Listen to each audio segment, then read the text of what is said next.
Hello दोस्तों, कैसे हैं आप? Welcome back to my channel. दोस्तों, साइलेंस 2 Z5 रिलीज हो चुकी है।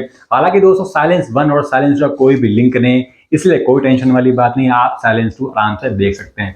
बट मैं इतना कहना चाहूँ दोस्तों कि साइलेंस 2 को देखकर ऐसा जरूर लग रहा है कि साइलेंस 3 जरूर आएगी। अरे भाई, क्या जरूरत है पार्ट पे पार्ट बनाने की? आप कम से कम ये देखोगे, क्या आप परोस रहे हो, क्या आप बना रहे हो, क्या वाकई में इतनी डिमांड है? हालांकि दोस्तों, मनोज वाजपेयी तक का ये दावा है कि व्यूवर्स की भारी डिमांड पे साइलेंस 2 बनाई गई। आपको क्या ऐसा लगता है? मुझे तो नहीं लगता है, क्योंकि जिस तरीके से कहानी दी गई है और किस तरीके से कहानी को बनाया गया कि वाकई में व्यूवर्स ने इसकी डिमांड की है। खैर, हम इस मुद्दे पर नहीं पढ़ते हैं, हम कहानी पर आते हैं। कहानी की शुरुआत होती है दोस्तों बार से। बार में हो जाती है हत्याएं बहुत सारी। अब हत्या होने के साथ साथ वहां पर एक लड़की की भी हत्या हो जाती है। अब इतने सारे मर्दों में एक लड़की, हालांकि मैं मर्द की मौत को जस्टिफाई नहीं कर रहा हूं, बट दोस्तों एक लड़की की हत्या होना और वो भी उसके दिल पर गोली मारना, ये थोड़ा सा संदिग्ध लग रहा है इस पूरे घटनाक्रम में। अब ये केस दिया जाता है एसीपी अविनाश वर्मा, यानी अपने मनोज वाजपेयी को। अब दोस्तों, एसीपी अविनाश वर्मा वैसे बड़े बड़े केस लेते हैं, मगर इस जो घटनाक्रम होती है, हत्या होती है, यहाँ पर एक मंत्री का पीए भी मारा जाता है, इसलिए एसीपी वर्मा को एक केस दिया जाता है। अब दोस्तों एक केस ले लेते हैं, उसके बाद थोड़े कुछ टाइम बाद ही राजस्थान में भी एक बॉडी मिलती है। अब इस बॉडी का जो लिंक है, वो जो बार में लड़की मरती है उसका लिंक आपस में जुड़ने लगता है और पढ़ते धीरे धीरे और ज्यादा गहरी होती चली जाती है। और ज्यादा सस्पेंस इतना ज्यादा गहरा होता चला जाता है, इतना ज्यादा कॉम्प्लिकेटेड होता चला जाता है कि केस काफी उलझा सुलझा सा नजर आने लगता है। और कहानी शुरुआत में तो पॉलिटिकल लग रही थी कि कोई पॉलिटिकल एंगल होगा, किसी नेता ने मरवाया होगा, बट धीरे धीरे दोस्तों ये एस्कॉर्ट और प्रोस्टिट्यूशन की सिस्टम पे जाने लगता है। क्योंकि जो लड़कियां मर रही होती हैं वो सारी प्रोस्टिट्यूशन में लिप्त होती हैं, प्रोस्टिट्यूशन का धंधा करती हैं। अब ये देखने वाली बात है, क्या उनसे जबरदस्ती ये काम करवाया जाता है?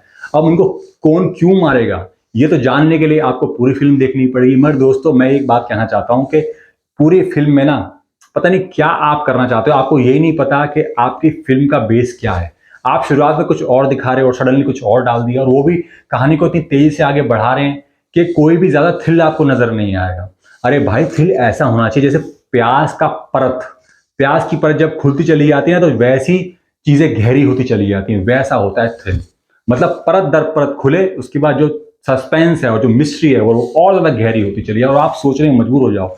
मगर इस फिल्म में तो दोस्तों आप सोचने में मजबूर नहीं होंगे। आपको बीच बीच में कई ऐसी चीजें नजर आने लगेगी, हाँ, आपको समझ में आ जाएगा, हाँ यार, ये है मेन कल्प्रिट, ये है मेन विलन। उसके बाद दोस्तों कहानी आगे बढ़ती है, मगर कहानी को इस तरीके से आगे बढ़ाया जाता है कि हमारे जो मनोज वाजपेयी है ना, वो शर्लॉक होम्स बन गए। इतने ज्यादा डायलॉग, और डायलॉग को इस तरीके से दिखाने के भाई यही बंदा पूरे केस को सॉल्व करेगा। हालांकि जो उनके पूरे सहयोगी हैं, प्राची देसाई, वकार शेख और जो और सहयोगी, उन्होंने ठीक ठाक काम किया। पर प्राची देसाई तो रोबोट लग रही हैं, जैसे एक रोबोट खड़ा कर देते हैं ना और उनको बोला जाता है भाई ये डायलॉग बोलो बस, और कोई भी आपको एक्सप्रेशन नहीं देने, वो काम किया है प्राची देसाई ने। मुझे यार ज्यादा उम्मीद तो नहीं थी। और हालांकि मनोज वाजपेयी ने भाई साहब भर भर के इसमें गाली दी, और जो विलन का किरदार है उन्होंने भर भर के गाली दी है।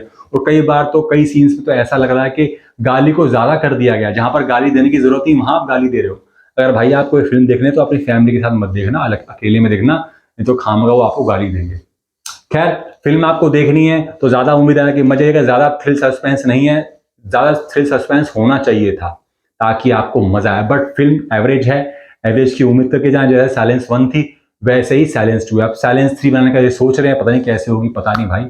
अच्छी होनी चाहिए, तो जूते पड़ेंगे इस बार व्यूवर से। खैर दोस्तों, आपको फिल्म देखनी है, देखिए। अगर आप लवर हैं सस्पेंस थ्रिलर के तो आप वन टाइम वॉच तो फिल्म है, आप बोर नहीं होंगे, क्योंकि कहानी थोड़ी स्पीड से बढ़ती है, इसलिए बोर होने का कहीं चांस आपको नजर नहीं आता। बट आप छोटी छोटी गलतियां देखोगे तो बहुत सारी गलतियां आप पकड़ लोगे। खैर दोस्तों, फिल्म का आपको रिव्यू कैसा लगा कमेंट बॉक्स में जरूर बताइएगा, और ऐसी बढ़िया बढ़िया मूवीज के रिव्यू और वेब सीरीज के रिव्यू मैं आपके सामने हमेशा लेकर के आता रहूंगा। और उससे पहले दोस्तों मेरे चैनल को जरूर सब्सक्राइब कर लिया करो, साथ में बेल आइकन को प्रेस किया करो। आप बेल आइकन को प्रेस नहीं करते हो, नहीं तो नोटिफिकेशन आपको नहीं मिलेगा। तो मैं चलता हूं दोस्तों, बाय बाय, जय हिंद।